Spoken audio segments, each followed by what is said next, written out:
Prepare-se para mergulhar no fantástico mundo das menores partículas do universo. O átomo. Partícula da qual seu conjunto de inúmeros compostos constitui praticamente tudo que conhecemos, desde plantas a animais, o petróleo do combustível fóssil, o nosso DNA, o ser humano, as máquinas, os equipamentos, os computadores e tudo quanto aquilo nossa inteligência puder imaginar.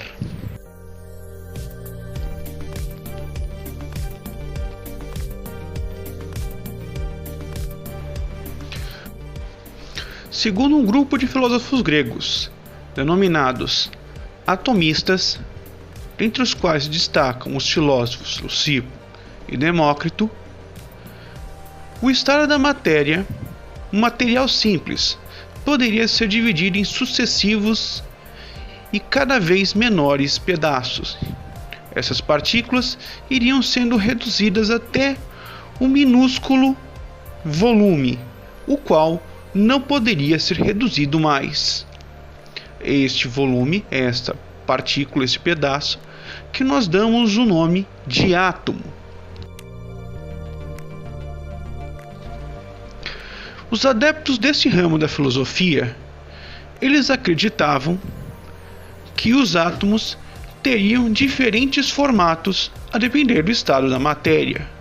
Assim, sob o estado líquido, eles teriam um formato circular, esférico, e caso a superfície fosse sólida, caso o material fosse sólido, eles teriam um formato pontiagudo, muito semelhante ao das lanças utilizadas pelos soldados.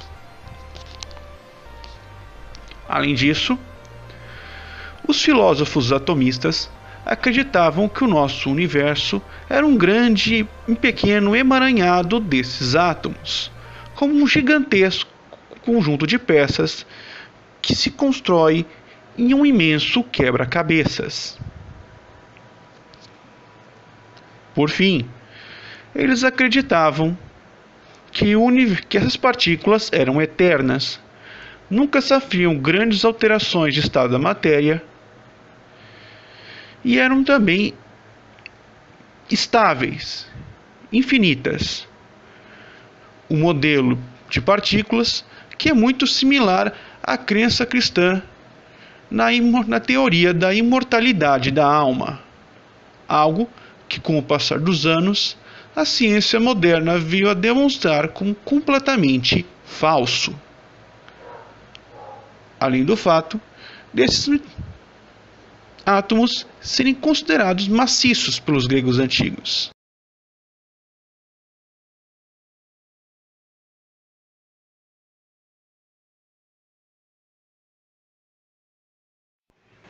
Afinal de contas, como nasceu o nosso atual modelo atômico? Quais foram as bases de estudos e pressupostos científicos que o levaram à sua definição?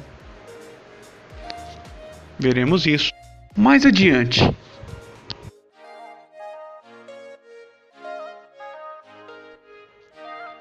O atual modelo atômico, conhecido por todos nós e que é ensinado na escola, advém de duas teorias ensinadas por dois grandes cientistas ao longo dos séculos 19 e 20. Desenvolvido pelo cientista dinamarquês Ernest Thomson, o qual, após observar a interação de feixes eletrônicos percorrendo partículas em um tubo de Crookes,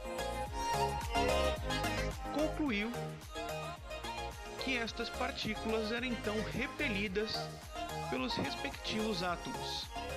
Assim sendo, ele formulou a teoria de que o átomo era uma partícula de formato circular, constituída em essência de partículas negativas, as quais estavam imersas em uma nuvem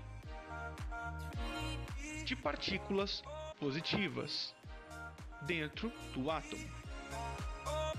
A segunda teoria, a mais precisa, foi desenvolvida por Ernest Rutherford, o qual, em 1913, após bombardear uma fina película de ouro com ondas de raios beta, oriundo de moléculas e substâncias radioativas, percebeu que cerca de 99,98% de todas as partículas atravessavam o átomo, enquanto somente uma pequena fração dela, uma ínfima porção dela, era refletida pelo átomo, chegando então à conclusão de que o átomo era, em essência, formado por um núcleo de partículas positivas, que possuía um tamanho cerca de 10.000 a 100.000 vezes menor que o tamanho total do átomo, e que ao redor dele orbitavam as partículas negativas, os elétrons.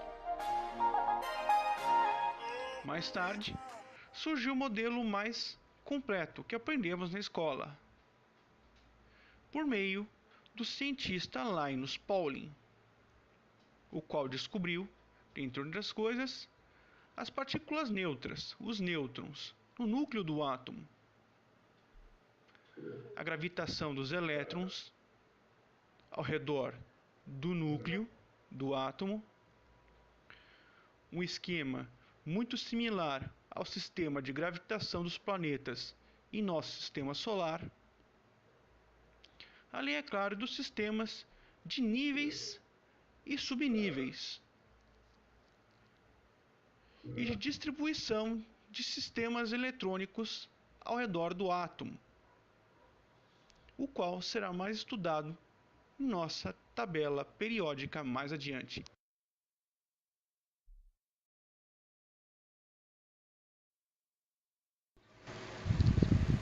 Átomos que se reúnem em diversas estruturas e formações, com o objetivo de formar moléculas, por meio das mais diversas reações químicas, as quais estudaremos mais adiante.